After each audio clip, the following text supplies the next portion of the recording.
Welcome back. Today is day 3 in the How to Write a Children's Picture Book from Scratch series. Today we're talking about Details Day for our kids' picture books, so stick around.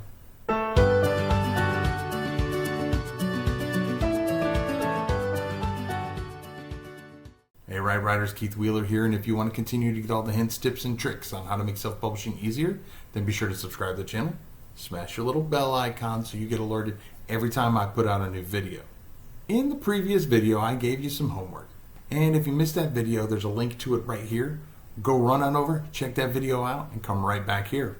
Now, if you did your homework, you should have finished your competition research and found the one winning concept idea that you're going to use for your next children's picture book.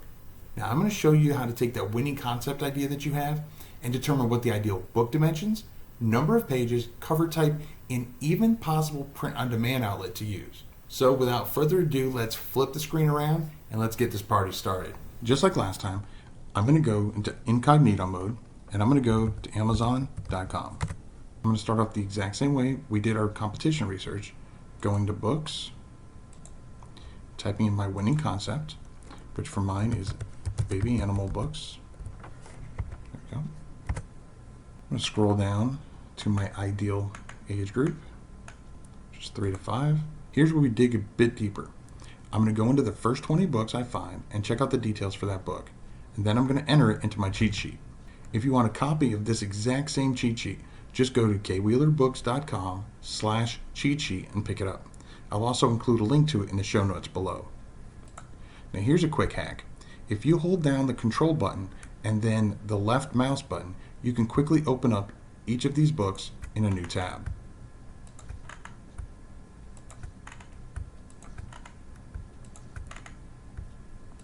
I'm going to make sure I don't focus on the sponsored ads, just the actual books.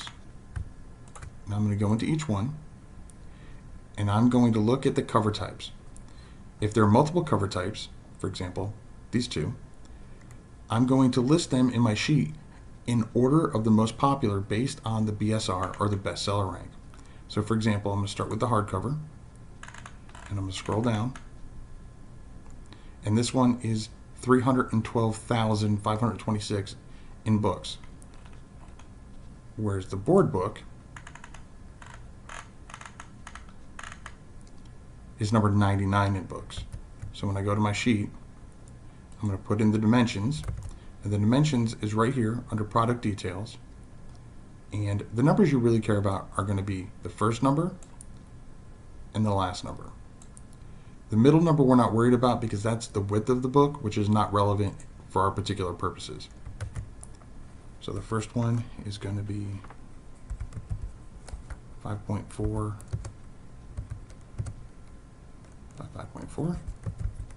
Number of pages, which is right here, is 14. And the cover type is board book. My next one.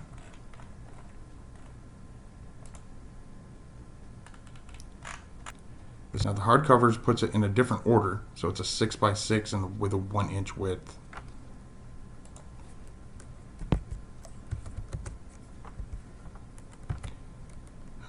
Doesn't tell me number of pages, I'm going to assume it's the same amount, 14, and this is hardcover.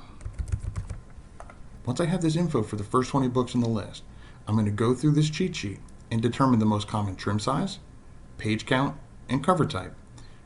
And I'm going to write that down in my ideal book details section. The page count, trim size, and cover type will also help narrow down which print-on-demand platform I'm going to use to self-publish my book. While KDP Print provide the most options for print sizes, they don't carry board books or hardcover books. While Lulu, Ingram Spark, and Barnes & Noble Press provide hardcovers, they have limited trim sizes available. Once you determine your ideal book details, you can research which platform you want to go with, and then write that down in the publishing platform space right here. Remember that you can use different platforms for different formats of your book. That's it for this video. Now your homework for tonight is to research the first 20 books in your niche and jot down the information we went over today. Once you've done that, you can figure out your ideal book details, including which print-on-demand platform or platforms you plan on using for your children's picture book. In the next video, I'm going to show you how I get illustrations for some of my children's books, so you're not going to want to miss that. Remember to subscribe to the channel and smash that little bell icon so you get alerted every time I put out a new video. And until next time, I'm Keith Wheeler, and remember to write right.